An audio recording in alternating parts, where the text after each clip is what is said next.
Este podcast é recomendado apenas para maiores de 18 anos. Sexo Explícito. O podcast para você gozar a vida.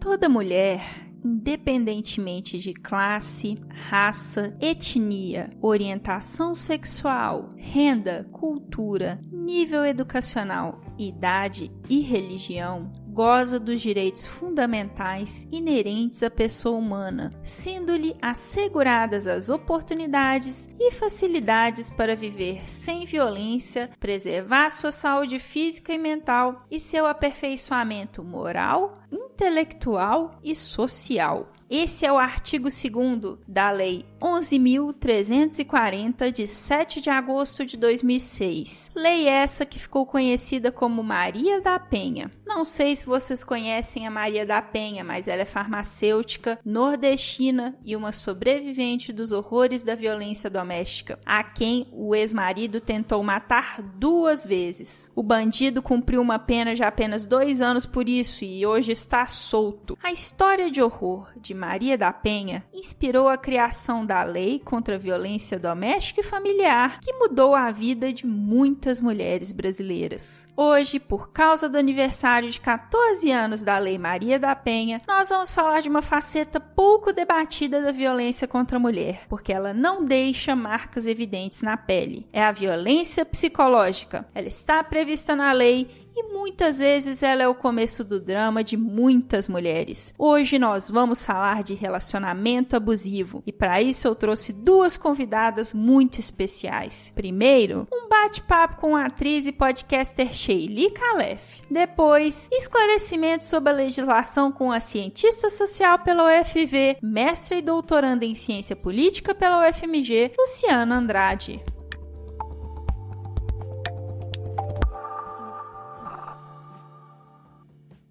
Bom, vocês já devem conhecer a Sheili Khalef, ela já participou aqui do podcast narrando um dos nossos contos eróticos e além disso ela tem um podcast que eu já recomendei algumas vezes, o Baseado em Fatos Surreais, do qual eu já tive o prazer de participar. Mas hoje eu estou aqui com ela por outro motivo. Hoje a gente vai bater um papo um pouquinho mais sério, que é sobre relacionamento abusivo e abuso psicológico. Bom, Sheili, pra gente começar, eu queria que você contasse um pouquinho pros ouvintes sobre o grupo As Incríveis Mulheres que Vão Morrer 2 Vezes e por que você decidiu criar esse grupo. Oiê, tô bem feliz de estar aqui, especialmente porque realmente você já participou com a gente lá no Baseado em Fatos Surreais. Eu adoro um sexo explícito. Vamos lá para esse assunto sério, que eu trato sempre com a maior leveza possível, né? As Incríveis Mulheres que Vão Morrer 2 Vezes, um grupo de apoio a pessoas que sofreram violência sexual. A gente tem esse grupo dentro do Facebook e ele tem esse nome curioso porque a gente considera o estupro uma morte. Depois que você é estuprada ou estuprado, é muito difícil você voltar a ser a pessoa que você era antes. Você pode se renovar, você pode se tornar outra pessoa, você pode se aprimorar, mas ignorar e tentar viver a vida que você vivia antes é bastante difícil, para não dizer impossível, né? Eu criei o grupo porque eu sofri violência sexual na infância e depois na vida adulta novamente. Eu já tinha falado disso num vídeo uma vez, mas eu tinha ficado meio tímida, eu não coloquei ele nas minhas redes sociais, só no YouTube, eu geralmente publico tudo no Facebook. E quando foi em 2016, no final do ano, que eu sofri uma violência sexual também, passou um meio ano, eu decidi falar disso publicamente. E quando eu fiz um vídeo contando o que aconteceu comigo, várias pessoas, principalmente mulheres, mas homens também, começaram a mandar relatos pra mim das violências que haviam sofrido. Só que eram tantas pessoas que eu não conseguia responder todo mundo. E eu sempre respondo todas as pessoas, né? E algumas mensagens eram mais desesperadas, do tipo, acabei de sofrer um estupro, não sei o que fazer, minha vida não faz sentido. Mensagens de pessoas realmente que estavam em situação muito desesperada. Então eu pensei, eu vou criar um grupo, porque se eu não estiver online, alguém alguém está, né? Alguém no grupo está. E também porque eu percebi que as pessoas têm muita dificuldade de falar desse assunto. Então, se você nunca sofreu uma violência sexual, a tendência é não querer ouvir falar. Ou ouviu falar uma vez, tá bom, sabe? Mesmo uma grande amiga minha, eu falei pra ela o que tinha acontecido, depois de um tempo que já tinha acontecido, e ela disse assim, então tá bom, amiga, vamos deixar pra lá, essa energia não te pertence. Como se eu estivesse segurando esse assunto porque eu quisesse, né? Alguém que sofre uma violência ou qualquer trauma, a pessoa vai falar muito disso. Então a gente precisa de pessoas disponíveis pra escutar, e o grupo é isso. É um local onde a gente pode falar desse assunto com a maior tranquilidade e de uma forma corriqueira como ele é, né? A gente tem praticamente metade da população feminina vai ser estuprada durante a vida, não é um pouquinho de gente. Não tem nenhuma doença que ataque brasileiros que seja tão horrível, que ataque tanta gente quanto a violência sexual. E eu não tô falando de assédio, eu tô falando de estupro mesmo. Nossa, eu não sabia que era tão expressivo. É muito, assim, e tem uma conta bem legal que eu gosto de fazer sempre com as pessoas. Se você pegar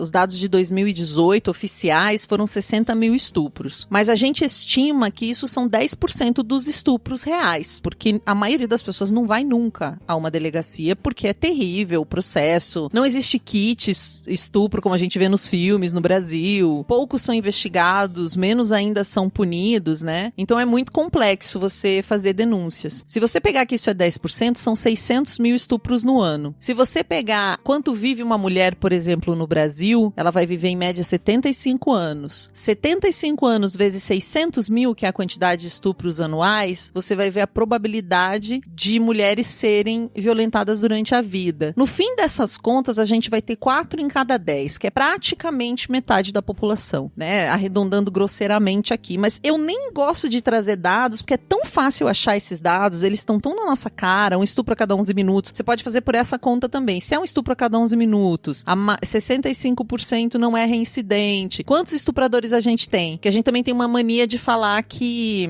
tantas mulheres foram estupradas. A gente não fala tantos homens estupram. E, na verdade, esse é um assunto onde nós não temos muito lugar de fala. Porque se os homens pararem de estuprar, o estupro acaba. É quase irrelevante a quantidade de mulheres que estupram. Existe, claro, mas é muito pouco. Então é um assunto masculino, quando a gente vai ver a fundo, mas que ele prejudica muito mais uma população feminina, né? E se já é um assunto que as pessoas têm dificuldade, né, de falar sobre, quando a gente fala de violência contra a mulher, a gente acaba enfatizando muito essa violência física, né? E tem algumas pessoas que até têm dificuldade de entender por que algumas mulheres continuam numa relação mesmo sendo agredidas. Eu acho que é importante a gente falar sobre como que essa violência começa, né? Porque ela não surge do nada. Depende. A violência no sentido do estupro, ela pode surgir do nada. E mesmo a violência doméstica, o que a gente considera violência doméstica, ou relacionamento abusivo, ele pode também surgir do nada. E talvez seja legal a gente começar por aí para desmistificar algumas coisas em relação a isso, né? Eu fiz um vídeo um tempo atrás sobre homens perseguidores, que são homens que decidem perseguir uma mulher. Seja uma ex-companheira, uma ex-mulher, o que é bastante comum, mas também existe o caso, e se você vê nos comentários do vídeo, é chocante como é comum, um homem que nunca a mulher viu, ela nunca teve uma relação com ele e ele decide que quer namorá-la. Então ele começa a mandar mensagem pra ela, ele vai até o trabalho dela, espera ela sair do trabalho, ele persegue ela na rua, ele manda flores pra ela nunca viu essa pessoa, Priscila. Eu não tô falando de alguém que você namorou, terminou e o cara não aceita o fim do relacionamento, o que é também bastante comum no país. Eu tô falando de alguém que você nunca viu pintado de amarelo e que decide que você tem que ser dele. Porque existe essa questão que vem do machismo. Essencialmente, eu gosto de trabalhar a ideia da violência sexual porque ela é o extremo, né? Por que um estupro acontece? Porque uma pessoa decide que a opinião dela é mais importante que a opinião da outra pessoa. É por isso, não é sobre sexo, não é sobre prazer, não tem nada a ver com prazer. Um estupro é uma coisa terrível. Qualquer pessoa que já foi transar com alguém na vida sabe quando o outro não quer. Você já foi transar com seu namorado e ele não tava muito afim naquele dia e só a cara que ele fez você já sabia que não ia ser legal. E você não vai obrigar, ou ele obrigar a você. Então a gente sabe exatamente. Então é sobre impor a vontade. quando um homem persegue uma mulher que ele nunca viu, ele decide que tem que ser amado por ela, e ela não sabe ainda, ele tá impondo a vontade, tá fazendo a mesma coisa. E essa é a lógica do machismo que vai fazer com que mulheres permaneçam nessa situação, porque do mesmo jeito que eles aprendem que a vontade deles é soberana, que eles têm que receber o pedaço maior do bolo quando corta o bolo, que eles são incríveis, que as pessoas têm que amá-los, nós mulheres também somos educadas assim, que o homem é que tem razão. Não sei se você já ouviu, era muito comum no interior onde eu nasci, no interior do Paraná, dizer que ginecologista bom era ginecologista homem porque eles sabiam mais, que médico bom é o médico homem. Sabe umas coisas assim, esses conceitos antigos que ainda povoam a nossa cabeça. Então, o pai fala, eu tenho que obedecer porque ele é o homem da casa, mesmo que ele esteja errado. Então, tem essa coisa da gente compreender como se a opinião do homem, a gente dar uma importância para a opinião do homem maior do que a importância para a nossa opinião. Ele já faz isso. E a gente muitas vezes faz isso também. Por isso essa opinião é tão perniciosa,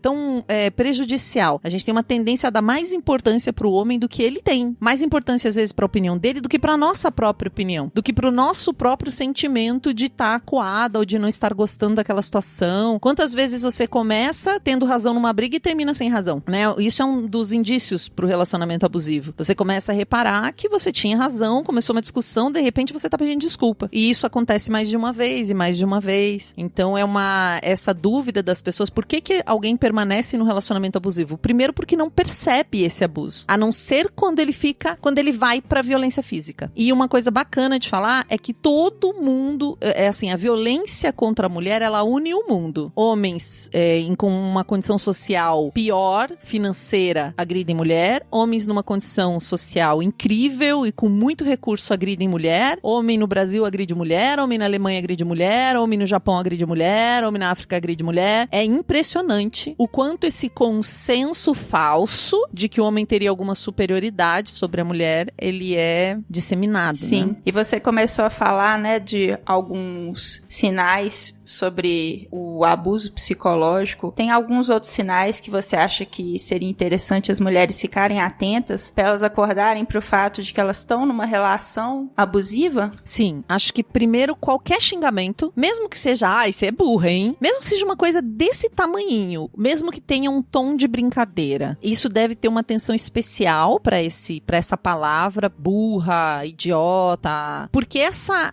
esse tom de brincadeira, ele revela, se eu acho você burra, eu me acho mais inteligente que você. Ele revela essa superioridade, essa noção interna de que eu sou superior a você. É claro que às vezes, por exemplo, eu sei fazer bolo e você, minha companheira, não sabe. Então eu sou melhor que você em fazer bolo. Eu não tô falando de qualquer situação, sabe? Mas isso não me dá o direito de expressar de que você é uma burra que não aprende a fazer bolo. Mesmo o menor indício de superioridade mesmo, de que a pessoa se considera mais importante que você, ou superior a você, a gente deve ficar atenta. E aí, todas as coisas mais objetivas. Um ciúme excessivo. O próprio ciúme eu já não acho bacana, mas culturalmente ele é muito aceito, o ciúme no Brasil. Então, se a pessoa, ela diz, eu tô com ciúme, ou, quem que era aquele seu amigo que ligou? Quem que é essa fulana? A gente tem uma coisa no Brasil de aceitar. Então, você precisa ter muita atenção a essa questão do ciúme, porque muitas pessoas acreditam que isso é amor, que esse controle sobre a vida da outra pessoa é amor. Até ela entender que isso é abuso, demora muito. Geralmente, vem os sinais daí. E aí, eu posso usar a minha experiência pessoal. Eu vivi um relacionamento abusivo, assim, explicitamente abusivo, e eu demorei pra entender. Eu comecei um namoro, ele era muito legal, eu sou bissexual, esse namoro foi com um homem, era um homem muito bacana, eu tava totalmente apaixonada, ele era super bacana, mas logo de cara, teve uma vez uma crisezinha de ciúme, só que ele não fazia um chilique, ele ficava quieto, de repente. Tipo, a gente tava um dia no aniversário das filhas de uma prima minha, cheio de gente, de repente ele ficou quieto, eu não entendi por que ele tava quieto, fechou o tempo. Sabe quando a pessoa fecha o tempo, assim? Eu não sabia o que era. Deixei, fiquei na minha. Num dia seguinte, a gente foi conversar e ele falou, é que fulano ficava te olhando. Veja só que complicado, porque ele escolheu alguém, eu não reparei que essa pessoa ficou me olhando, de forma nenhuma, e ele também achou que eu fiquei olhando uma hora pra uma outra pessoa, tipo, que Beltrano tava me olhando e fulano eu olhei. Tipo, ele tinha toda uma narrativa na cabeça dele do que tinha acontecido durante a festa, que eu não me identifiquei com nada. E eu falei pra ele, nossa, amor, imagina, piriri. A minha tendência foi o quê? Apaziguar. Foi me desculpar de certa forma, né? Foi acalmar um problema que é dele. Eu fui lá acalmar o problema. Nossa, amor, imagina, não sei o que, não sei o que. Aí passa um tempo, acontece a mesma coisa. não, é que Beltrano tava te olhando, não sei aonde. E aí ele ficava de mal comigo e não falava comigo. E se eu não ia lá falar com ele, ele não saía desse estado de estar de mal comigo. Então ele não me batia, ele não me agredia. Mas é uma agressão a pessoa deixar de falar com você, porque ele tava de alguma forma me punindo, me responsabilizando por algo que geralmente eu nem sabia o que era. Era bem impressionante, assim. Até que isso foi se intensificando depois que a gente noivou. A gente estava muito bem, até que nos pedimos em casamento. Eu tava super apaixonada, ele super apaixonado, super lindo, tudo muito legal. E aí a coisa ficou totalmente diferente de repente. Sabe quando dizem que noivado, casamento muda as coisas? E muda mesmo. E aí começou a ficar uma coisa pesada. Eu lembro que a gente foi num casamento, um dia de alguém do trabalho dele, e eu tava lá dançando, e ele dançava muito, ele era uma pessoa muito legal, e dançava, se divertia, eu também tava dançando, divertindo, uma hora ele sentou e ficou quieto. E eu tava lá dançando, aí eu cheguei pra ele e falei, e aí, vamos dançar e tal? Ele, não tô bem. Não, o que foi? É que fulano veio me perguntar onde eu te conheci. Assim. E aí, a partir daí, ele, não, mas vai lá, dança. Mas a partir daí, eu dançar já não era legal, você entende? Ele não disse, para de dançar e ficar aqui do meu lado. Só que o fato dele dizer que eu estar ali dançando, rebolando, curtindo, estava chamando a atenção das pessoas ao ponto delas falarem com ele, me inibia de ser quem eu era. E aí chegou um momento que eu não era mais eu. Tudo que eu ia fazer, eu ficava pensando, mas o que ele vai pensar? Mas como que vai ser? Eu pisava em ovos. Eu acho que essa é uma sensação muito interessante de você perceber. Eu falo que o relacionamento subiu pra cabeça. Porque quando o relacionamento tá bom, você tá vivendo a sua vida e você tem um relacionamento. Quando você precisa pensar nesse relacionamento o tempo todo, sabe? Você vai fazer uma coisa, você nem tá com a pessoa, você tá lá no seu trabalho, você começa a pensar na pessoa, e esse relacionamento já subiu pra cabeça. Ele saiu da realidade, ele tá lá no mental, te preocupando e te podando as suas atitudes. E foi isso que aconteceu comigo. Eu só percebi que eu estava num relacionamento abusivo quando eu vi um negócio na internet chamado ciclo do abuso, que era essa questão da pessoa ter uma atitude meio abusiva, agressiva e hostil com você, aí depois ela se desculpa, pede perdão, aí vocês ficam bem, que é uma fase de lua de mel, aí novamente vem uma atitude hostil, aí ela pede perdão, porque é isso que acontece. Aí ele me atormentou aquele dia do casamento do amigo, até madrugada, eu ia trabalhar no dia seguinte, a gente ficou discutindo até não sei que hora, porque a gente começou a discutir no carro pra voltar pra casa, até que ele vem e pede desculpa, perdão, eu não deveria ter feito aquilo, eu entendo, não foi legal. Aí eu falo, poxa, que bom, é o cara que eu amo, é aquele cara. Só que aí no dia seguinte ele fez a mesma coisa, e no dia seguinte a mesma coisa. Então o ciclo tava tão curto que eu consegui perceber como um ciclo. Mas quando isso acontecia lá no começo do relacionamento, uma vez por mês, eu não percebia, percebe? Já tava acontecendo, já acontecia o abuso antes, mas eu não percebia como abuso. Pra mim era uma coisa esporádica. E quando começa a acontecer do relacionamento ficar mais ruim que bom, como ele foi bom por um tempo, você fica, não, mas é como era. Deve estar acontecendo alguma coisa, ele deve estar com um problema no trabalho. Eu justificava muito as atitudes dele. Depois que eu vi esse círculo, eu entrei num grupo no Facebook. Talvez até isso tenha me impulsionado a criar um grupo anos depois, né? Eu entrei num grupo do Facebook pedindo ajuda, chamava-se A Culpa Não É Sua, eu acho. Era um grupo sobre relacionamento abusivo. Eu fui lá e contei o que estava acontecendo na minha vida e pedi ajuda. Eu falei, gente, é um relacionamento abusivo? Eu não sabia. Eu também não sabia. E olha que eu me considero uma mulher bem inteligente, bem educada, com uma formação curiosa, sabe? Entendida do mundo. E eu não conseguia ter certeza se aquilo era abusivo ou não. Porque o meu sentimento de amor se misturava com tudo que estava acontecendo. Você tá aí ainda? Meu Deus, tô falando demais. Não.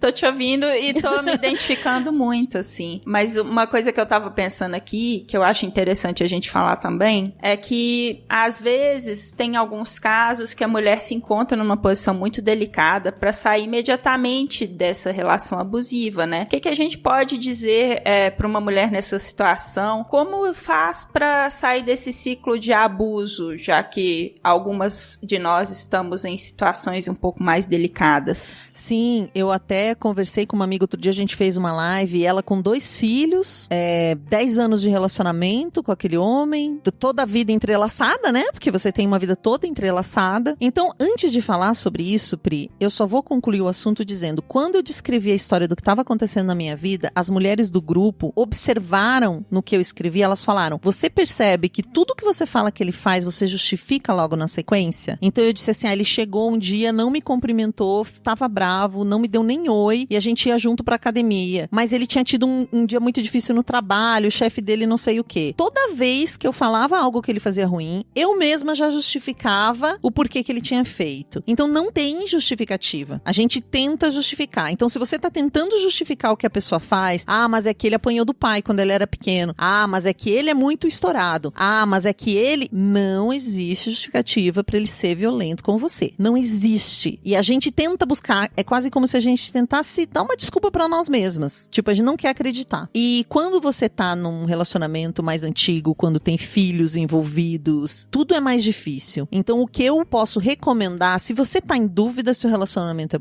abusivo, conversa com alguém. Vai ter gente que vai te escutar. Só que você precisa contar. A gente vai ficando com vergonha. No meu caso, eu não tive vergonha, mas eu vejo muitas amigas minhas, inclusive eu tenho uma amiga lá do grupo, que ela tentou suicídio. Ela tinha 3 filhos, ela lutou muito por um relacionamento com um cara, eles começaram a se relacionar, ele morava em outro estado, ele veio morar com ela, eles construíram um espaço pra morar juntos, que era no mesmo terreno onde a mãe dela mora, os filhos já maiorzinhos, acho que o menor deve ter uns 10 hoje, e eles estavam juntos, só que aí o cara começou a ficar ciumento. Chegou um momento, começou querendo ver o celular dela. Como ela não tinha problema nenhum, ela dava o celular pra ele mexer, ela não tava nem aí. Só que chegou num momento que ela chegava do trabalho, ela tinha que dar o celular na mão dele pra entrar em casa. E um dia, ela tocou o celular, alguém mandou uma mensagem, alguém do trabalho mandou uma mensagem, sabe essas mensagens que a gente manda, que eu poderia mandar pra você, tipo, Pri, ai, sua musa inspiradora, te amo. Sabe essas coisas assim que a gente fala uma pra outra? Chegou uma mensagem assim no celular dela, ele leu, e ele virou a mão na cara dela. Nem perguntou o que era. Ele leu atravessado, assim, sabe? Era uma mensagem dessas, que uma pessoa manda pra outra, pessoas que se conhecem, se gostam. E já meteu a mão na cara dela. E depois disso, ela ficou chocada. Rolava também, às vezes, sexo forçado. Isso é uma coisa muito comum. Se você não quer transar, você não tem nem que dar desculpa. A pessoa não pode te obrigar. Isso é muito comum em relacionamento fixo. A pessoa não considerar uma violência quando o homem quer sexo e a mulher não. Isso é uma violência. Se ela não quer, ela não quer. Ah, mas ela não quer nunca. Então vocês separam, mas ele não pode obrigar. E aí o que aconteceu com essa minha amiga, como eu tava contando, é que ela começou a ficar tão envergonhada da situação, ela tava tão chocada que ela tava apanhando, e ela é uma mulher super forte, e ela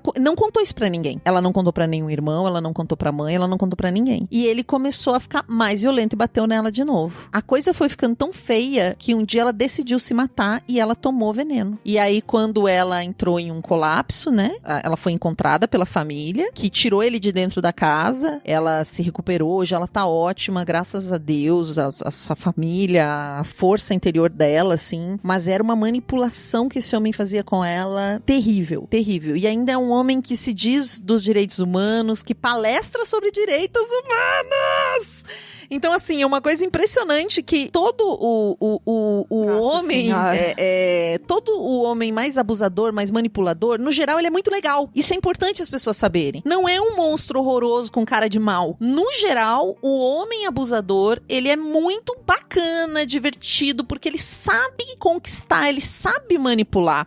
Tem uma promotora de justiça aqui, do Justiça de Saia, a Gabriela Mansur, um dia eu fui dar uma palestra, e ela também deu uma palestra no mesmo dia. E ela falou dos homens como sedutores sociais. Esse tipo de homem, né? É um homem que ela disse que quando ela prende ele por bater na esposa, por violência doméstica, tem uma fila de pessoas pra depor a favor do cara. Porque na sociedade onde ele tá, com o vizinho, se ele, sei lá, trabalha no comércio, os vizinhos do comércio, os funcionários, ele é super legal. É naquela mulher que ele bate. Não é que ele vai bater em todo mundo. E aí as pessoas vão lá e não acreditam. O vizinho muitas vezes não acredita, a própria família da esposa não acredita, mas ele é tão bom, mas ele é tão maravilhoso, você não tá exagerando, porque eles escolhem uma vítima. Então essa é uma palavra muito boa de saber, é sedutor social. Esse rapaz com quem eu me relacionei e vivi esse relacionamento abusivo, é como eu falei, você viu, eu contando, eu falei, ele era maravilhoso, ele é um homem maravilhoso, que tem um problema muito sério, que depois eu fui descobrir que já tinha acontecido isso com a ex-mulher, ele já tinha sido casado, e isso já acontecia antes, ele já tava trabalhando isso em terapia, quando começou o ciúme ser muito forte, ele começou a trabalhar, então eu tava sempre naquela esperança que ele fosse resolver aquele problema. A gente terminou e voltou várias vezes, foi uma confusão. E relacionamento não é pra ser confusão, gente. Não é. Acho que a gente vê muita novela de que o casal vem,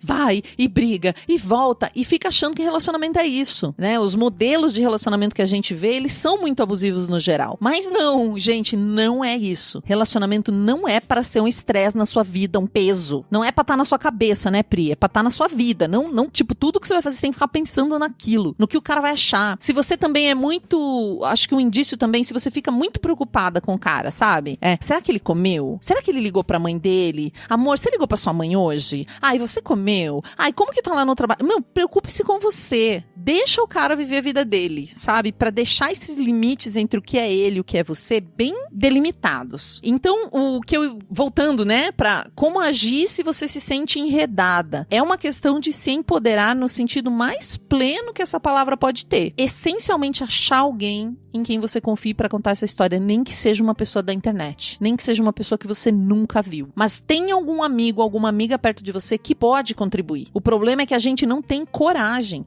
Eu tive uma amiga que era ameaçada pelo marido dela na época, aí tirar a filha. Ele falava que se eles separassem, ele ia tirar a filha. O relacionamento tava uma bosta. Mas sabe quando ela me contou isso? Depois de 1 ano que eles estavam nesse momento. Eu falei, você tá louca, é impossível ele tirar a filha de você. Só que ela já tava tão imersa, ela não tinha coragem de falar pras pessoas o que tava acontecendo, nem pra mim, que era uma grande amiga dela. Então, confia em alguém, não guarde pra você. A gente precisa tirar essa responsabilidade. Muitas vezes a mulher pensa, mas eu quis casar. Já me avisaram que ele era assim. Porque muitas vezes você já foi avisada. Não sempre, porque são sedutores sociais, mas às vezes você já foi avisada. Então você fica mal de estar vivendo aquilo, sendo que alguém te avisou. Não tem problema, as pessoas que te amam continuam te amando. E elas que vão te amar depois, elas te amaram antes. Uma coisa que contribui também é você pensar, poxa, eu vivi 20 anos da minha vida sem esse cara. Eu posso viver sem ele. Eu vivi 25 anos. É você que constrói a sua vida. Porque o abusador, né, o manipulador, ele vai fazer parecer que você não será nada sem ele do lado. Ele vai te dizer isso muitas vezes em palavra. Ninguém vai te amar como eu te amei. Sabe essa coisa que é frase de música? Você vai amar quem você quiser, minha filha. Com certeza você vai ser amada. Muito mais ainda. Quem pode olhar na sua cara e dizer isso? Ninguém. Você vai amar porque o amor é seu, não é do outro. Então, a gente vai acreditando nessa história. E quando você tem filhos, quando você às vezes não tem uma profissão, isso vai ficando pior. Então, tem prefeituras que têm programas muito legais. Eu conheci a prefeitura de Barueri, aqui em São Paulo. A Secretaria da Mulher fica junto com a Delegacia da Mulher. Então, eles têm programas lá que ensinam profissões. Eles têm um hotel modelo lá dentro, onde você aprende a ser camareira, Sabe, se você nunca teve emprego na vida? Porque às vezes isso acontece. A pessoa sai da casa da mãe pra casar com um cara, fica 20 anos casada com aquele cidadão, numa situação terrível, um dia resolve realmente dar um basta naquilo e não sabe nem por onde começar a trabalhar, porque nunca trabalhou fora. Então lá eles têm inclusive programas pra ensinar profissões básicas. Você quer ser manicure, você quer trabalhar como camareira, você pode fazer algum tipo de artesanato ou manualidade, se você for boa nisso. E tem todas as aulas, assim, é muito legal. Porque eles compreendem a complexidade do problema, né? Muitas vezes é uma questão financeira, é uma questão de moradia. Porém, existem casas de abrigo pra onde você pode correr se você tá sendo ameaçado, onde você pode ir com os seus filhos. É claro que isso é uma última alternativa, sim, mas tem homens que são muito violentos, né? Que isso desemboca por uma violência onde você tem que literalmente se esconder. Então, quando você vai pra uma casa dessas, ninguém vai saber onde você tá. Você pode ir com as crianças junto. Então, tem estratégias. Mas tudo isso só vai acontecer se você falar. Então, toda a força que a gente precisa dar pra alguém é que essa pessoa fale. E no caso de você ter uma pessoa assim perto de você, você tem que ter o ouvido de não julgar. Porque se a gente já vai, nossa, mas como é que você aguenta isso? A pessoa não vai falar mais nada. Não tem como a gente saber. Às vezes é pela sobrevivência. Às vezes esse cara ameaçou ela num grau que ela acha realmente que ela vai ser morta se ela sair daquela situação. Ou vai ficar sem os filhos. Às vezes ele tem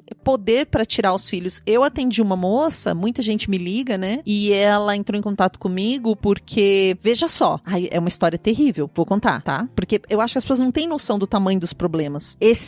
Ela namorava um rapaz, eles se casaram, ela já tinha um filho de um primeiro casamento e eles foram morar meio que no interior e ele ia trabalhar todo dia e trancava ela em casa. Ela engravidou do segundo filho e ela ficava trancada. E ele começou a trabalhar, ele tinha que trabalhar numa outra cidade próxima. Ele deixava ela trancada a semana inteira. Ele só abria a porta quando ele chegava. Então ela não podia sair pra nada, de dentro do perímetro ali da residência, né, e do portão. Só que começou a faltar coisas, às vezes faltava coisas. Quando esse bebê nasceu, faltava fralda, eventualmente faltava comida. A vizinha passava pela grade pra ela. Ela passou 2 anos da vida dela falando apenas com ele e com essa vizinha. Até que um dia ela conseguiu fugir. Literalmente, ela deu um jeito de fugir. Fugiu com essa criança e com o filho mais velho. Ela não tinha lugar pra morar, ela não tinha casa, ela foi pra rua, até que ela conseguiu um trabalho numa pizzaria. Gente, é uma saga, mas é terrível. E aí, ele veio todo bonzinho, um tempo depois falou, poxa, você tá aí e tal, deixa eu levar as crianças pra passar um final de semana comigo. Ela deixou o mais velho. Ele roubou a criança, sumiu com a criança, mudou de casa. Ela levou meses pra encontrar onde essa criança tava, sendo que ela tinha um pequeno trabalhando num emprego que pagava super pouco. Depois ela entrou na justiça, só que o cara tem grana, tem um super advogado e tá com a criança até hoje. Até hoje ela tenta rever o filho de secretaria em secretaria, falando com os advogados públicos, porque ela não tem condições financeiras. A gente já tentou arrumar, né, advogada pra colaborar. Então olha o tamanho do problema. Se a pessoa não tem casa, não tem comida, ela fica dependente. Sim. Bom, escutando você, esse relato tão duro, tão difícil, eu tava aqui pensando que às vezes tem algumas pessoas que estão ouvindo a gente que elas são abusivas e não sabem que são. De repente a gente pode falar um pouco sobre como que a gente tem uma noção se uma atitude nossa tá sendo psicologicamente abusiva ou não, e como mudar se você percebe que você tem esse tipo de atitude que machuca outra pessoa. Isso é muito interessante, Pri, porque quando nós somos abusados, a gente aprende a ser abusivo ao mesmo tempo, né? Porque você aprende essa lógica de dominância, de alguém domina e manipula, o outro é manipulado. Então, se eu não tô sendo manipulado, eu tô manipulando. É muito comum que esse papel, ele, num relacionamento, especialmente esses relacionamentos que a gente sabe que tem muita briga, que tem muita tensão, todo mundo conhece algum casal que vive assim, se é que já não viveu isso em algum relacionamento. Ele, geralmente, esse papel do manipulador, ele vai mudando de um pro outro, porque eles vão descontando, né? Um vai descontando no outro, e a coisa vai ficando confusa ali. Então, é fácil realmente você ser abusivo com alguém. E, no geral, quando você se sente superior a essa pessoa. Vamos tentar juntas ver quais são as atitudes todas as atitudes que a gente já falou, né? Então, se você chama o outro de burro, se você o diminui na frente das pessoas, que coisa mais triste do que ver um casal que não tá bem e um fica alfinetando o outro na nossa frente? Todo mundo já viveu isso. Então, se você tem algo pra resolver sobre o seu relacionamento, você resolve com a pessoa. Ou você pode até conversar, digamos, eu sou casada com você, Pri, porque isso também acontece em relacionamentos homoafetivos. A gente não pode ter a ilusão. É claro que os homens, pela nossa cultura, reproduzem mais esse tipo de comportamento, mas a gente também tem isso em relação entre duas mulheres, por exemplo, onde uma acaba fazendo esse papel de mais dominante. Então, digamos que eu sou sua parceira, Pri, e eu, ao invés de falar com você, eu poderia falar com uma amiga e falar, poxa, a Pri tá estranha, não sei o quê, mas eu não faço nenhuma coisa nem outra. A gente tá numa festa, tem outros amigos e eu começo a te criticar. Mas é que a Pri, né, vocês sabem, lá em casa não faz nada. Ou a hora que você começar a fazer isso lá em casa, Pri, aí você poderia dizer isso daqui aqui. Sabe quando rola até aquele olhadinha no final do comentário, que a gente sabe que o casal tá tretando e que é um desconforto pra todo mundo que tá vendo? Esse tipo de coisa é indício de algum abuso, porque um casal não vai fazer isso, muito menos na frente de alguém. Tá faltando uma conversa, tá faltando compreensão. Quando você não consegue falar dos seus sentimentos ou entender o outro de jeito nenhum, talvez você esteja sendo abusivo, o outro tá tentando te dizer algo, ou a outra pessoa sempre tem uma reclamação comum, que ela repete aquilo e você não consegue entender aquela pessoa. Você começa a falar que ela tá exagerando, que ela é exagerada. E ele é muito perfeccionista, esse meu namorado. Você coloca um rótulo na cabeça dessa pessoa que tá com você, você já não tá mais ouvindo o que ela diz. A pessoa, seja homem ou mulher, né? Se você não escuta mais a pessoa e você já colocou um rótulo ali e não tá disposto a escutar, talvez tenha pouco amor aí. Talvez o amor esteja mudando pra uma outra coisa, né? Se eu não consigo mais ouvir os sentimentos verdadeiros da outra pessoa, a gente não consegue mais ter espaço pra falar o que a gente sente profundamente, ela já tá pisando em ovos comigo. Então, se eu tô pisando em ovos, provavelmente a relação pode estar abusiva pro meu lado, né? Alguém sendo abusivo comigo. Mas se a outra pessoa tem que pisar em ovos comigo, se eu faço muitas exigências também, né? Tem gente que tem uma lista que o outro tem que cumprir aquelas exigências. A gente chama às vezes de carente exigente. A gente quer que o outro tenha uma bola de cristal e ele adivinhe que a gente não queria ficar em casa naquele dia, ou que a gente gostaria de ter feito uma outra coisa. Pessoas que não falam, ficam querendo que o outro adivinhe as coisas. Nossa, eu consigo lembrar de vários. Você lembrou de alguma coisa que você acredita que pode ser abuso? É engraçado porque, escutando você falar, tá vindo todo o histórico do meu ex-marido na minha cabeça. Porque eu me divorciei porque eu tava numa relação abusiva, mas tudo isso que você relatou e esses sintomas que você tá falando, eu consigo identificar muito coisas que eu vivi e coisas das formas como ele agia também. E ele era uma pessoa que ele nunca tava satisfeito com nada, assim. Parecia que ele nunca ia ser feliz, não importa o que acontecesse. Ele tava sempre buscando outras coisas. E ele colocava muito isso no nosso relacionamento, como se eu nunca fosse suficiente pra ele, como se ele sempre fosse bom demais pra mim. E aí eu tô te escutando falar e tá me voltando um filme na minha cabeça, porque ele é um cara que muita gente acha ele muito legal. E aí quando eu me divorciei, eu até fiquei um pouco triste, porque as pessoas viravam pra mim e falavam assim, às vezes vocês voltam, e eu pensava assim, nossa, não volto de jeito nenhum, mas as pessoas não tinham como saber, né, o que estava acontecendo dentro do relacionamento, porque era uma coisa muito privada e que eu também não externava pras pessoas, mas realmente, assim, eu acho que essa característica que você falou, da pessoa ter essa lista de exigências, ou não sentir mais não ser mais uma relação de amor, que ela acha que ela tem que entender o outro lado da pessoa, foi algo que me veio muito, assim, porque chegou num determinado ponto que o que eu falava ou fazia não fazia diferença pra ele, era como se ele tivesse morto por dentro, digamos assim. Nossa, que triste, né? Você falando, eu lembrei de uma outra característica que pode indicar um relacionamento abusivo, que é a competição do casal, especialmente profissional. Uma coisa é eu estar com alguém, essa pessoa conquista algo e aí isso me estimula a querer ser melhor. Isso é um casal que vai crescer junto. Então, já aconteceu de eu namorar pessoas que ganhavam menos do que eu, que estavam em outro momento de carreira, enfim. E isso estimulava a pessoa a me admirar e a também correr atrás do dela. Isso é saudável. Agora, eu já tive um namorado uma vez que ele olhou pra mim e disse assim, isso aí é muito fácil também isso que você faz, você consegue ir lá trabalhar e fazer uma organização, quero eu viver assim um dia. Ele desdenhava, como se o que eu tivesse conquistando, que naquele momento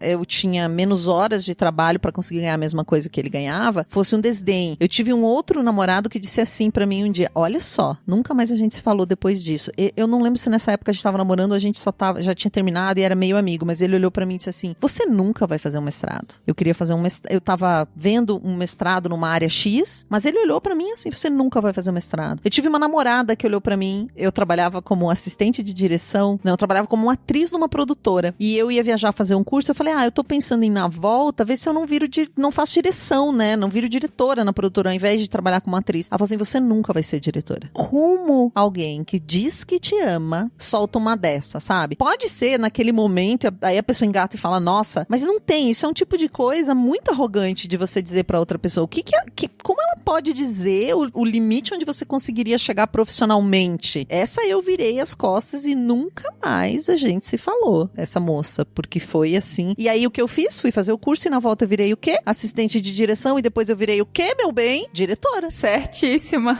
Você percebe? Né? Tipo, oi? O quê que eu não posso ser? Me desculpa. E não que eu fiz de teimosia, é porque eu tinha traçado esse plano. Então tem umas coisas assim que a gente precisa olhar. Uma coisa é a pessoa se inspirar e falar, caraca, nossa, pai, eu consegui isso aí, vou ter que dar um rolê. Você vê às vezes, porque qualquer pessoa, né? É aquela questão de você aspirar uma coisa legal quando você vê aquilo acontecer e torcer pelo outro. Agora, tem competições que são muito... Você pode pegar ali com a mão uns problemas assim. Essa falta de colaboração, né? Eu acho importante a gente falar... Nós estamos aqui falando muito de relações que são românticas, sexuais. Mas eu acho que é importante a gente frisar também que esse tipo de abuso não tá restrito a esse tipo de relação, né? Abuso psicológico pode acontecer em todo tipo de relação da nossa vida, Nossa, sim. E sabe que eu só percebi isso há pouco tempo? Eu não ficava com essa dimensão na minha cabeça. Esse abuso, ele pode, é claro, ser um abuso, inclusive isso dá... O abuso, ele pode ser no ambiente profissional, que é o que a gente chama de assédio moral, né? Quando um líder, em relação ao seu liderado, ele xinga ou exige que você faça coisas que não estão no teu escopo, ou te manda mensagem no WhatsApp no fim de semana. Isso tudo entra como assédio moral. E, na verdade, é um abuso psicológico, né? Acontece muito no ambiente profissional. Ou assédio ou assédio moral. E sabia que São Paulo, eu fiz uma pesquisa por causa de um cliente, eu fiz essa pesquisa no ano passado, no início do ano passado. Então, em 2018, nós tínhamos 3 casos sendo julgados por dia de assédio moral no trabalho. Em São Paulo, só na cidade de São Paulo. Então, assim, isso é algo tão comum, esse tipo de abuso de autoridade, é algo tão comum que gera, inclusive, muitos processos e muito dinheiro e muitas indenizações de chefe que grita com funcionário. Sabe essas coisas que já foram comuns antigamente, eram consideradas algo corriqueiro, né? Isso não se faz, né? Isso é tudo relacionamento abusivo, mas entre amigos, entre pai e filho, existem muitos pais e mães que se consideram donos da criança que colocaram no mundo, né? Inclusive quando vira adolescentes ou adultos. E veja só, eu tenho um colega que trabalhou comigo há um tempo atrás num projeto, e um dia ele me escreveu perguntando se ele estava sendo abusivo com a filha dele. A filha dele, ele é um senhor hoje, e eu nem sabia, mas ele tem uma filha, essa filha tem um filho, bora com ele, ela foi casada, não deu certo, enfim, e ele falou que ele puxa ela pelo cabelo, uma mulher adulta, que eles brigam ao ponto dele agredi-la fisicamente. Aí ele me perguntou se isso era abuso. Ele já escreveu pra mim porque ele tava com essa dúvida. E né? Então você falou assim, o que dá pra fazer quando eu me percebo uma pessoa abusiva? Primeiro se perceber, desconfiar que violência não é uma coisa comum, porque pode parecer comum, porque a gente vê por aí, especialmente na ficção tem muito, mas é óbvio que ele tá sendo abusivo. Como que uma mulher adulta tá sofrendo agressão física do pai? Não faz sentido. E ela não está agredindo. Não que isso também configurasse que então ele pode agredir porque ela agrediu, né? Mas ele tá sendo super abusivo com ela. E ele tava fazendo o quê? Perguntando pra mim, pedindo ajuda. Então, claro, recomendei material, terapia. No caso, acho que ele não tinha dinheiro, conseguiu uma colega terapeuta que poderia fazer mais barato, mas assim, eles já estavam doentes, o relacionamento deles tá doente pra chegar nisso, né? Uma mulher adulta com uma criança dentro da casa. Então, tudo errado.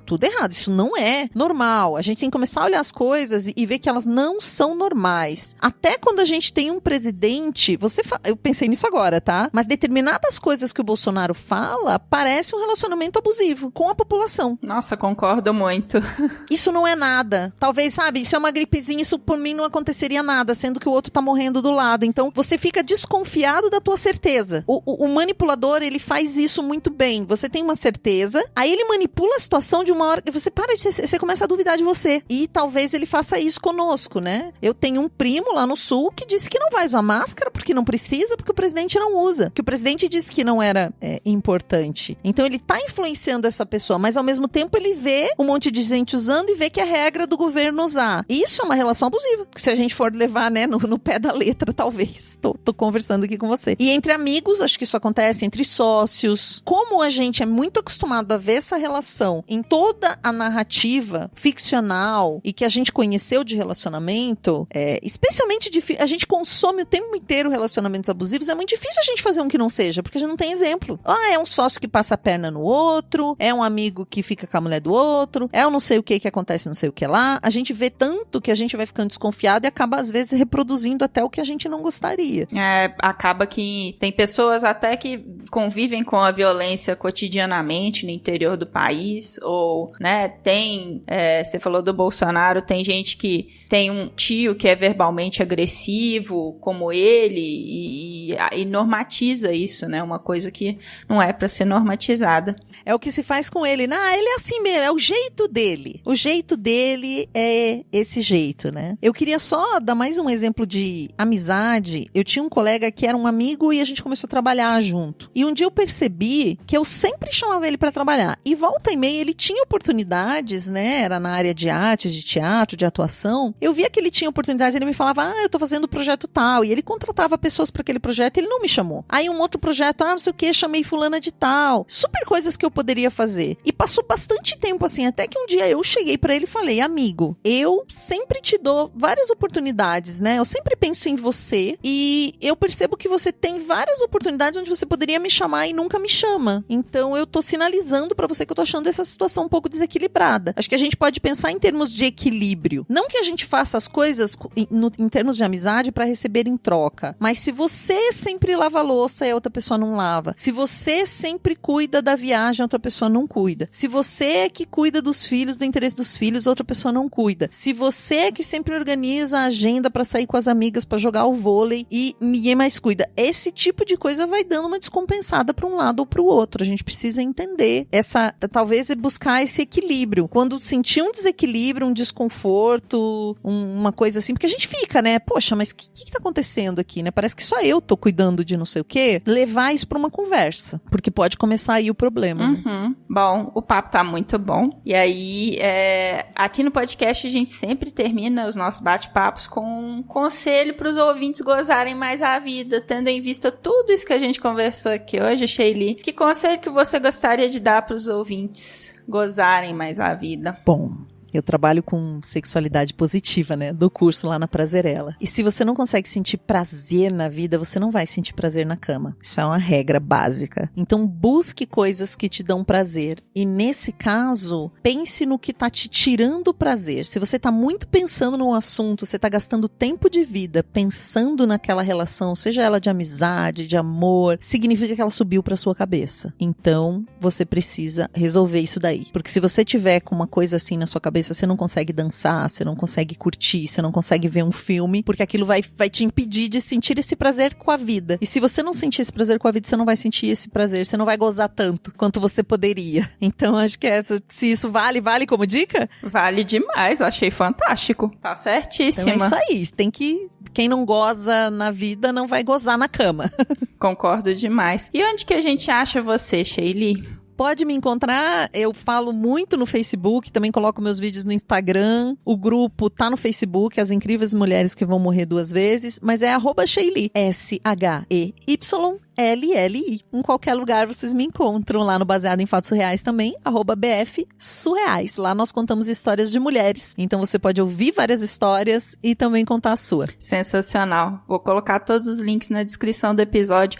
Muito obrigada, Sheili, por estar gravando comigo, por ter tirado um tempinho dessa sua rotina tão cheia para contar pra gente um pouco a respeito, né, do que você viveu. E eu espero que outras pessoas ouvindo o que você falou, o que você viveu, também possam se identificar e também, né, sair desse ciclo de abuso. Exato, lembrando que qualquer um pode entrar num ciclo de abuso, isso é muito, muito comum, muito comum. Então não se sinta uma pessoa burra.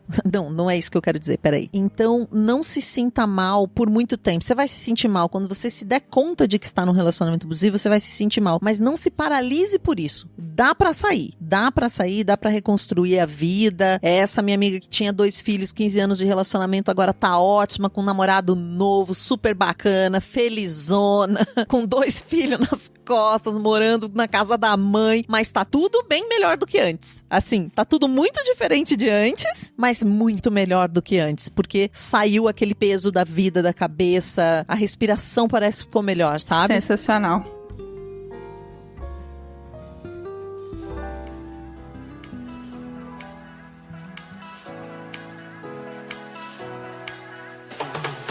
Preencha a primeira pesquisa com ouvintes do podcast Sexo Explícito. Vai lá em bit.ly/sepesquisa, bit.ly/sepesquisa, tudo junto, e preencha essa pesquisa que é para eu te conhecer melhor e a sua voz ser ouvida. Me ajude a fazer um podcast cada vez mais inclusivo. O link da pesquisa também vai estar no Instagram do podcast, que é o @Sexo Explícito Podcast. Obrigada!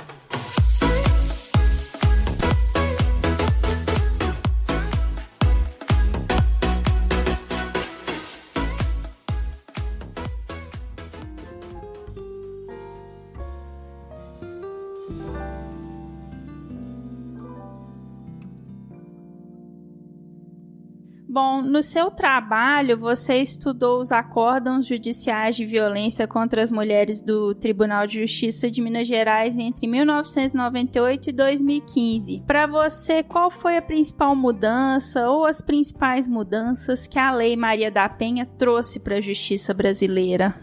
Isso. Eu quis pegar esse período de 98 a 2015 para poder efetivamente entender quais que foram, né, as mudanças que a Lei Maria da Penha ela tinha trazido pra gente. Isso porque a legislação anterior, né, que incorporou aí os casos de violência contra as mulheres no Brasil, né, que eu acho que isso é bem interessante da gente deixar isso demarcado, que não era uma legislação específica para o enfrentamento da violência contra as mulheres, era uma legislação que incorporava aí os crimes de menor potencial ofensivo, entre eles a violência contra as mulheres, né, considerada assim judicialmente, de 95 a 2006, e eu queria ver o que a partir da promulgação de uma legislação específica, né, de enfrentamento da violência contra as mulheres, com a participação dos movimentos feministas, com a participação de políticas, de políticos interessados e responsáveis, né, nessa causa, tanto no Brasil quanto no nível internacional, com tratados e convenções, o que isso tinha impactado no tratamento judicial que é dado às mulheres em situação de violência. Quando eu peguei os acórdãos judiciais para ler, eu tive uma confirmação aí, né, de todos os estudos que já vinham sendo realizados no Brasil, que houve aí um processo do Poder Judiciário ele apresentar uma resistência, né, na aplicação da Lei Maria da Penha no início. Então houve, no caso de Minas Gerais, né, que foi o Tribunal de Justiça que eu estudei com mais profundidade, a gente viu aí bastante recorrente acórdão de um juiz, especialmente um juiz do município de Sete Lagoas, indo frontalmente, assim, né, contrário à Lei Maria da Penha, inclusive afirmando que era uma legislação que ia ao contrário aos preceitos divinos, porque a culpa de todas as desgraças do mundo seria da mulher. Assim, exatamente com essas palavras, ele proferia os seus julgamentos. Então a gente viu uma série de resistências nesse sentido, de aplicação da legislação mesmo, e, né, essas são as mais, como que eu posso dizer, mais explícitas, assim, e as em menor grau de não seguir os artigos da Lei Maria da Penha mesmo. Então, quando a gente teve um processo aí longo, né, judicial, que foi até o STF, o STJ, de representação condicional ou incondicional das mulheres em situação de violência, né, para o prosseguimento da ação. Então esse foi um debate também muito presente no judiciário, apesar da lei já ter informado isso, para decidir se era necessário ou não a representação das mulheres no caso de violência, né? A legislação ela deixa bem evidente de que não é necessária a representação das mulheres para que a ação judicial ela tenha seguimento. Para além desses impactos que a gente vê como negativos do judiciário, eu acho que é importante mencionar os impactos que foram positivos com a criação da Lei Maria da Penha, né? Porque ela trouxe aí grandes inovações para o sistema judicial brasileiro. A começar pela caracterização da violência como uma violação dos direitos humanos das mulheres, tendo como base a questão de gênero. E eu acho que isso é muito interessante a gente deixar demarcado, porque quando a gente vai pensar, por exemplo, na qualificação penal do feminicídio, posteriormente, ela não aparece mais com a questão de gênero. E isso muito relacionado ao todo o contexto, a toda a conjuntura, né? Que a gente vem vivenciando aí no Brasil desde 2015, que não é a mesma conjuntura que a gente via quando a Lei Maria da Penha ela foi promulgada em 2006. Então, a promulgação da Lei Maria da Penha ela foi a partir de uma janela de oportunidades políticas e com a atuação do movimento feminista, que foi capaz, né, de incluir pautas muito progressistas e muito relacionadas aos direitos humanos das mulheres mesmo. E por que eu chamo a atenção para essa questão do gênero? Porque é uma questão que vai diferenciar a violência doméstica que é cometida contra as mulheres da violência que ocorre, por exemplo, com relação a vizinhos, da violência que ocorre com amigas, com outras pessoas, como era tido com a legislação anterior, com a 9.099. Porque quando a gente reconhece, quando o judiciário, né, ele reconhece aí que a violência contra as mulheres, ela tem esse fundo, ela tem essa base, essa causa do gênero, há o reconhecimento que é uma violência construída histórica e socialmente, tendo, né, a mulher nessa relação acabado figurando aí no polo mais fraco. É o polo que vivencia violências físicas, psicológicas, morais. Então é um outro reconhecimento aí do sistema de justiça com essa tipificação das violências. A gente para de caracterizar somente a violência física, com o judiciário intervindo apenas na violência física, tendo aí um sistema de justiça intervindo também, né, nessas outras formas de violência. E interessante que eles, ao longo desses anos que eu analisei os acórdons, eles apresentaram esse debate, né? Até que ponto o judiciário ele deve intervir na situação de violência contra as mulheres. Então, a violência psicológica ela passa a ser reconhecida como uma violência que demanda a atuação do Estado, a atuação do judiciário. Então, esse é um outro ponto que eu acho bastante interessante de mencionar, assim, dos impactos, né, que a violência contra as mulheres, que a Lei Maria da Penha, ela proporcionou no tratamento da violência contra as mulheres pelo Poder Judiciário, especialmente o de Minas Gerais, que foi o que eu analisei. Interessante você falar disso, porque, né, quando a gente vê campanhas educativas com relação à violência contra a mulher, sempre tem muito enfoque na questão física, mas a gente sabe que, né, a violência, ela não começa muitas vezes no físico, muitas vezes ela começa com o psicológico. Na prática, o que a legislação tem a oferecer para as mulheres que passam por relacionamento abusivo, abusos psicológicos? O que pode ser feito? Esse é uma outra questão que a Lei Maria da Penha ela traz pra gente, que os instrumentos internacionais eles vão trazer também, todas as pesquisadoras feministas aí que já se debruçaram sobre o tema, é que a violência contra as mulheres a gente precisa pensar como um ciclo, né, um contínuo. Então, comumente, ela não vai se dar a primeira violência, aquele primeiro episódio, ele já não vai ser um soco, uma facada ou o feminicídio, né? Ele vai começar aí com episódios de ciúmes, com episódios de privação de liberdade dessa mulher de ir e vir, ou com privação de liberdade de escolha de roupa, ou amigos com quem ela vai sair, com quem ela vai se relacionar para além daquela relação conjugal, né? Do trabalho, do cuidado com outras pessoas, enfim. Tem toda uma série de situações que ocorrem na vida, né, das mulheres que passam desapercebidas, na maioria das vezes, ou em outras elas são percebidas mais caracterizadas como demonstração de amor, né? Ciúmes muitas vezes é difícil de você entender aquela situação ali como uma situação de violência. E a Lei Maria da Penha ela é interessante porque ela não é uma legislação punitiva, né? A gente está falando aí de uma legislação que foi formulada, que foi elaborada, pensada como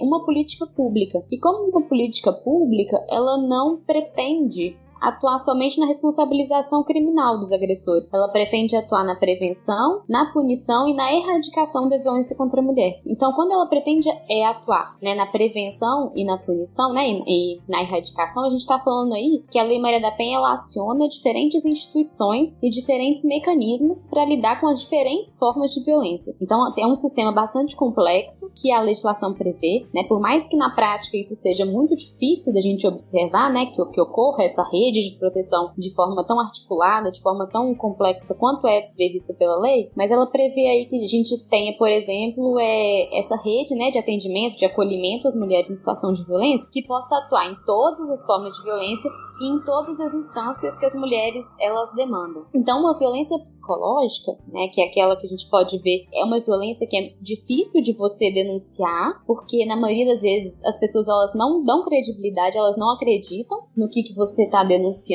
e você muitas vezes não tem como provar essa violência, por mais que a Lei Maria da Penha, ela juridicamente não cobre esse tipo de prova, dada o ambiente de ocorrência da violência, com a ausência, né, comumente com a ausência de testemunha, ou mesmo com a ausência de prova, como a violência psicológica, ela tem uma ausência de prova aí do hematoma, né, esse tipo de prova, então ela fica mais difícil já desde o início de você poder denunciar esse tipo de violência. Então, com essa criação dessa rede, deve ser disponibilizado ou deveria ser disponibilizado às mulheres um atendimento psicológico, um atendimento psicossocial, um atendimento mais humanizado e inclusive um atendimento, né, nas próprias delegacias para aquelas mulheres que querem denunciar, mais ágil e mais eficiente. Então, para as mulheres que estão vivenciando a violência psicológica, a gente tem, por exemplo, o pedido de medida protetiva, né, que é uma das grandes inovações da Lei Maria da Penha também, de você fazer a solicitação, né, da medida protetiva como uma forma de prevenção, inclusive, de violências mais graves e, entre aspas, mais danosas, né? Falo assim, entre aspas, porque a violência psicológica ela é extremamente danosa para a saúde, né? Saúde emocional, saúde psíquica dessas mulheres.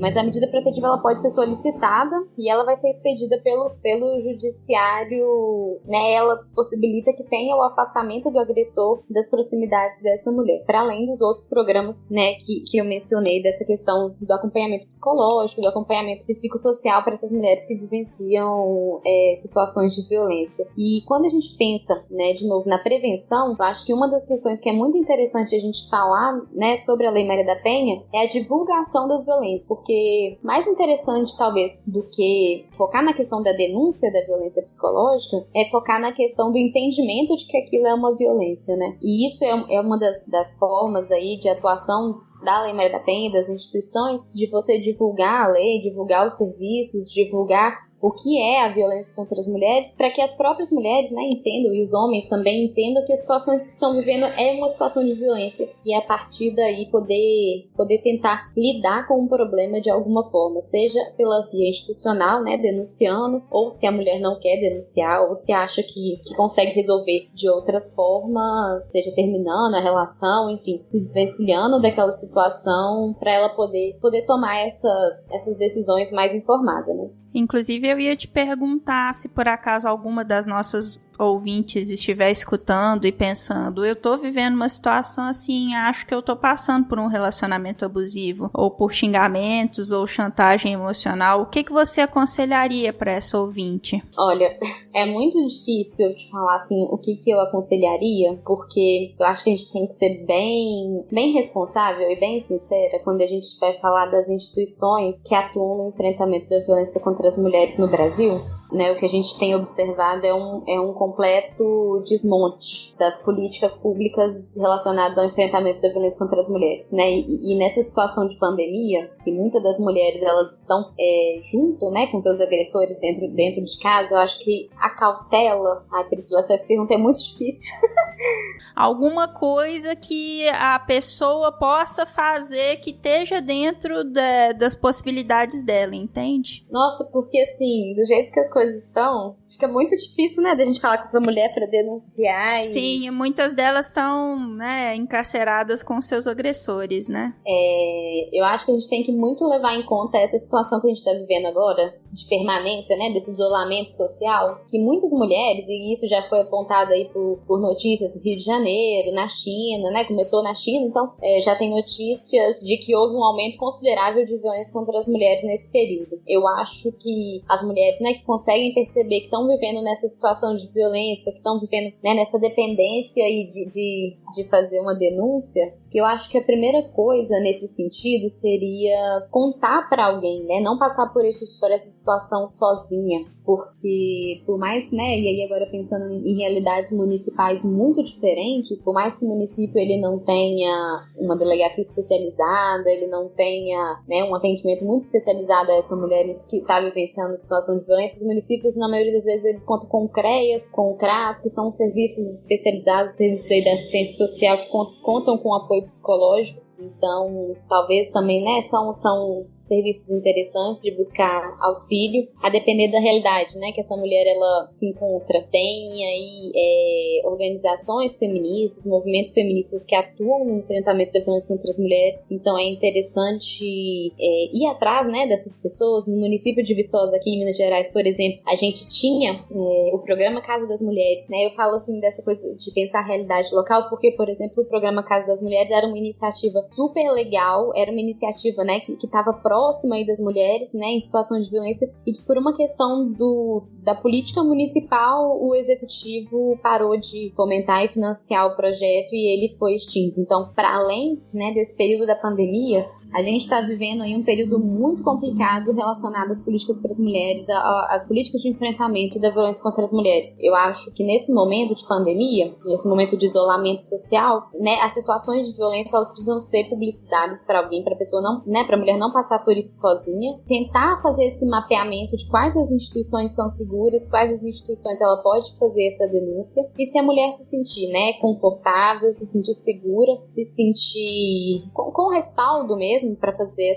essa denúncia e for da vontade dessa mulher, que ela procure, né, as delegacias especializadas ou não, que por mais, né, que a gente esteja vivendo aí esse período de isolamento, a segurança de vida, assim, das mulheres que, né, que vivenciam situações de violência também tem que ser prioridade, né? A gente não pode continuar enclausurada dentro de casa, temendo um vírus, mas colocando a nossa vida em risco com a pessoa que deveria, né, ser a pessoa que nos trouxesse também algum tipo de segurança. E em muitos casos a gente sabe que o ambiente doméstico ele é o contrário desse ambiente de segurança, ele é o contrário desse ambiente acolhedor, ele acaba sendo um ambiente onde há a violência, onde há agressão física, onde há a morte. Então, são questões muito delicadas, né, que precisam ser consideradas, mas que passar por isso sozinha, eu penso que nunca é a solução. Primeiro a gente entende o que a gente vive, e depois a gente, né, luta contra isso de alguma forma. Bacana demais. Bom,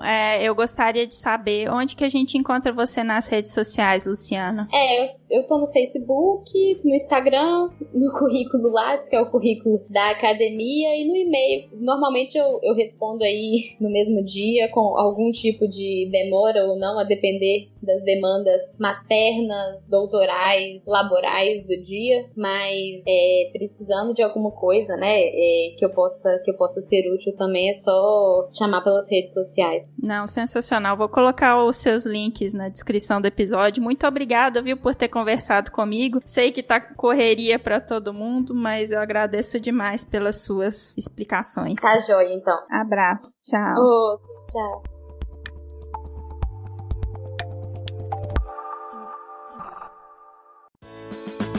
Se toca. Bom, essa semana eu vou contar um pouco de história para vocês. Minha dica é que vocês procurem no Google sobre o movimento Quem Ama Não Mata, iniciado na década de 1980 pelas repórteres Dagmar Trindade e Miriam Christos e pela chefe de reportagem da TV Globo Minas, Antonieta Goulart. Esse movimento foi criado em Belo Horizonte em agosto de 1980, ainda durante a ditadura militar, e é um dos mais antigos do país. As mortes de Heloísa Balesteros e Maria Regina Souza Rocha, assassinadas pelos maridos, deram origem ao ato, que reuniu cerca de 400 mulheres na escadaria da Igreja São José, em Belo Horizonte. Essa mobilização prosseguiu durante o segundo julgamento de Raul Fernandes do Amaral Street, o playboy paulista Doca Street, que assassinou brutalmente em 1976 a socialite mineira Ângela Diniz, e havia sido condenado a apenas 2 anos de prisão porque, segundo o juiz, Raul tinha atirado em legítima defesa da honra. Absurdo. Por causa do movimento Quem Ama Não Mata e de muita comoção nacional, o primeiro julgamento foi anulado e ele foi condenado a 15 anos de prisão. Em 2018, o movimento foi relançado com pautas atualizadas. Eu estou contando isso aqui para vocês porque nós vivemos por muito tempo num país que não tinha Lei Maria da Penha e que não havia noção de que mulheres eram seres humanos e tinham direitos. E estudar a história é saber que a gente não pode voltar a essa época e nem permitir que a violência contra mulheres volte a se normalizar. Então busque na sua cidade, na sua comunidade, outras mulheres para se mobilizar. Juntas somos mais fortes.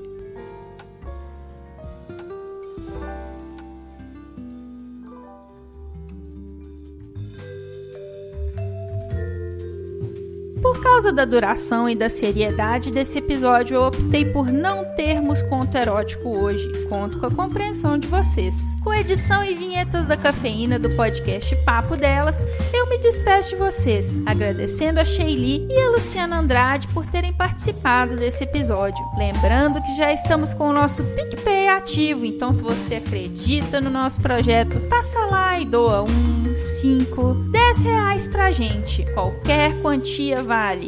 O nosso perfil no PicPay é @sexoexplícito. E lembrando também que o nosso site está no ar com todas as informações referentes a todos os episódios. Acesse lá em sexoexplicitopodcast.com.br. Também estamos no Instagram, no @sexoexplicitopodcast, e o nosso grupo de Telegram agora é fechado, só para ouvintes, por medida de segurança. Se quiser participar, me manda um e-mail, sexoexplicitopodcast@gmail.com. E você pode me ouvir em qualquer agregador de podcast de sua preferência, além de Deezer, iTunes, Google Podcast, Spotify e no YouTube. E aí, o que você está esperando? Bora gozar a vida? Beijo!